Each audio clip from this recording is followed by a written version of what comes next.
Social cyber crime સેલે કતારગામમાં cyber રેકેટના નાસમતા આરોપી પાટણ ખાતેથી તેને ઝડપી પાડ્યો છે। આ રેકેટ દ્વારા 149 બેંક ખાતામાં ₹806 કરોડથી વધુના ટ્રાન્ઝેક્શન અને એનસીસીઆરપી પર 402 ફરિયાદ નોંધાઈ હતી। પોલીસ તપાસમાં ખુલાસો થયો કે અગાઉ ધરપકડ કરાયેલા જતીન ઉર્ફે જોન રેપર ઠક્કર વિદેશમાં રહીને ફંડ ટ્રાન્સફર અને મ્યુલ બેંક ખાતા સંચાલન કરતો હતો। સાયબર ક્રાઇમ સેલ સુરત દ્વારા અગાઉ કતારગામ વિસ્તારમાં દરોડો પાડી 4 આરોપીઓને મોબાઈલ, લેપટોપ, બેંકોની ચેકબુક તથા પાસબુક સાથે ઝડપી પાડ્યા હતા। આ આરોપીઓ વિરુદ્ધ સરકાર તરફે સાયબર ક્રાઇમ પોલીસ સ્ટેશનમાં ભારતીય ન્યાય સંહિતા અને આઈટી એક્ટની વિવિધ કલમો હેઠળ ગુનો નોંધવામાં આવ્યો હતો। તપાસ દરમિયાન આ આરોપીઓ પાસેથી જુદી જુદી બેંકના 149 બેંક ખાતાઓ હોવાનું બહાર આવ્યું હતું। આ તમામ ખાતાઓમાં થયેલા ટ્રાન્ઝેક્શનનો આંકડો ₹806 કરોડથી વધુ નોંધાયો હતો। આ ઉપરાંત એનસીસીઆરપી પોર્ટલ પર ખાતાઓ સામે કુલ 402 ફરિયાદો નોંધાઈ હોવાનું સામે આવ્યું હતું।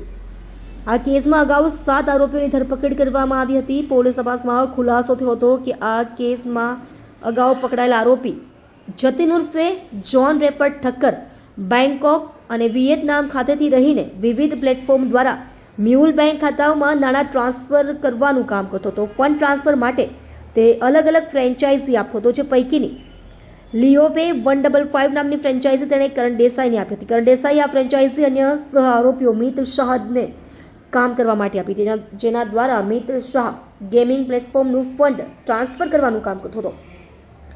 હાલમાં ઝડપાયેલા આરોપી કરણ દેસાઈ વિરુદ્ધ પણ આ મોટા સાયબર કૌભાંડમાં સંડોવણી બદલ વધુ કાર્યવાહી હાથ ધરવામાં આવશે।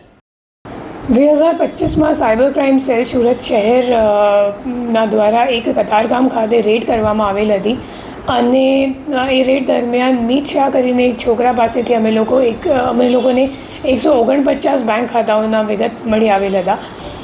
એ તમામ બેંક ખાતાઓમાં 800 કરોડનું ટ્રાન્ઝેક્શન્સ મળ્યું હતું અને એની સામે 400થી વધારે એનસીસીઆરપી કમ્પ્લેન્ટ પણ નોંધાયેલ હતી। આ કેસમાં એક જે નાસ્તા ફરતા આરોપી હતો કરણ દેસાઈ, એમને ગઈકાલે ધરપકડ કરવામાં આવી છે। એમને પાટણ ખાતેથી ટેકનિકલ વર્કઆઉટ કરીને શોધીને અહીંયા લાવવામાં આવ્યું છે।